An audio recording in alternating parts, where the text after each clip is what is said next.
부자들은 자신이 가지지 못한 것보다는 가진 것에 초점을 맞추고 그것을 활용하여 부를 일궈낸 사람들입니다.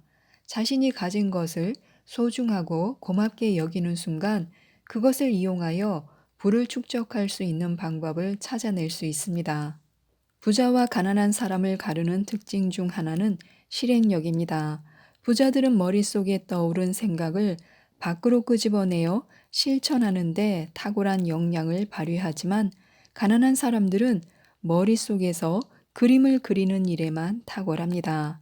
실천되지 않는 생각은 그림의 떡에 불과할 뿐입니다. 그림의 떡은 결코 배부를 수 없습니다. 세상에 손쉽게 돈을 벌 수 있는 방법은 없습니다. 돈을 벌기 위해서는 수없는 장애와 난관을 극복해야 하며 때로는 답을 찾기 어려운 상황도 만날 수 있습니다. 하지만 풀리지 않는 문제란 있을 수 없습니다. 문제가 있으면 반드시 답이 있게 마련입니다. 길이 없을 때 길을 만들어 나가려 노력하다 보면 문제 해결 역량이 높아질 수 있고 그것이 쌓이면 부를 축적하는 일이 조금 더 수월해질 수 있습니다. 부자를 운이 좋은 사람으로 여기기 쉽지만 운이 좋아서 부자가 된 사람보다는 노력을 통해 부자가 된 사람들이 더 많습니다.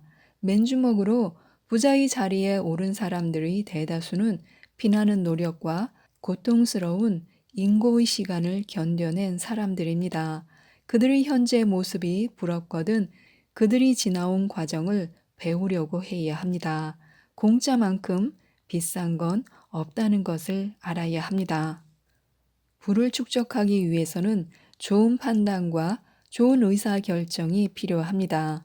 사소한 일에 두뇌의 에너지를 빼앗기면 피로 현상으로 인해 의사 결정의 질은 떨어질 수밖에 없습니다. 일상생활을 단순하게 영위하고 예외적으로 판단해야 할 일을 줄임으로써 의사 결정의 질을 높이는 것이 큰 돈을 벌 수 있는 요령입니다.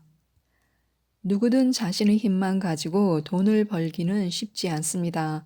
기중기가 있으면 피라미드도 쉽게 쌓을 수 있듯이 자금, 정보, 기술, 사람 등 내 주위에 있는 지렛대를 찾아 그것을 적극적으로 활용해야만 부를 축적할 수 있습니다.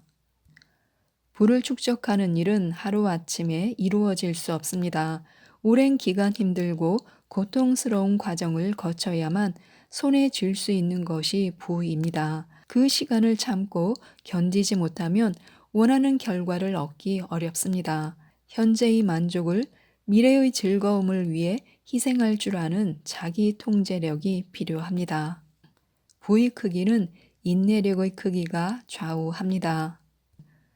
투자 없이 성과를 기대할 수 있는 것은 세상에 아무것도 없습니다. 무언가를 얻기 위해서는 반드시 투입되어야 하는 것이 있게 마련인데요. 부라고 하는 것도 마찬가지입니다. 투자에 인색하지 않은 사람일수록 더 많은 부를 만들어낼 수 있습니다. 아낌없이 투자하고 그것을 통해 수익을 창출하려는 마음가짐이 필요합니다. 큰 부를 축적한 사람들의 대부분은 일찍 시작한 사람들입니다. 시간이 지날수록 그들이 가진 돈도 그리고 돈을 만들어내는 역량도 급속히 성장했기에 그들이 큰 부자의 자리에 오를 수 있었습니다. 무엇이든 때가 있다고 하지만 돈 버는 일에 때가 있을 수 없습니다. 관심을 가지고 하루라도 일찍 시작해야 합니다. 타고난 재능보다는 재빠른 출발이 중요합니다. 지식을 쌓기 위해서는 공부를 해야 하듯 부를 축적하기 위해서도 돈 버는 방법을 배워야 합니다. 세상이 바뀌면서 돈을 벌 수 있는 방법도 다양해지고 있습니다. 늘 겸손한 마음가짐으로 자신을 낮추고 자신보다 뛰어난 사람들로부터 배우려고 해야 합니다. 부자들의 대부분은 철저하게 자기 자신을 관리함으로써 좋은 습관이 자신의 삶에 스며들도록 합니다. 이러한 좋은 습관은 복리의 힘을 발휘하여 시간이 지날수록 그 사람을 더욱 뛰어난 성과로 이끕니다. 그러니 나쁜 습관보다는 좋은 습관이 몸에 배도록 하는 것이 필요합니다. 오늘의 긍정 루틴은 양은우지음 스몰빅 인사이트에서 나온 에이펙스 스피릿이라는 책이었습니다. 이상 책데이트였습니다. 감사합니다.